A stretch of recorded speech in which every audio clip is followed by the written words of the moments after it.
বিসমিল্লাহির রহমানির রহিম। সম্মানিত নওয়াইলবাসী, আসসালামু আলাইকুম।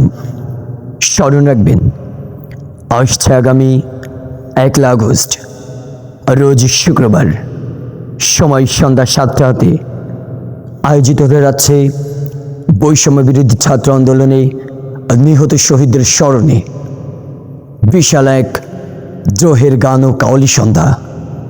বিশাল এক জোহের গান ও কাওয়ালি সন্ধ্যা। উক্ত কাওয়ালি সন্ধ্যায় প্রধান আকর্ষণ হিসেবে যারা থাকছেন, খুলনা জেলার ঐতিহ্যবাহী সাংস্কৃতিক সংগঠন টাইফুন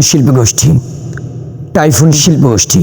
বিশেষ আকর্ষণ হিসেবে যারা থাকছেন, নড়াইল জেলার ঐতিহ্যবাহী সাংস্কৃতিক সংগঠন চিত্রা শিল্পী গোষ্ঠী। মনে রাখবেন প্রিয় বন্ধুরা, সময় সন্ধ্যা 7টা হতে, স্থান মুক্তমঞ্চ, পুরাতন বাস টার্মিনাল, নড়াইল। আয়োজনে বৈষম্য বিরোধী ছাত্র আন্দোলন নড়াইল জেলা। ধন্যবাদ।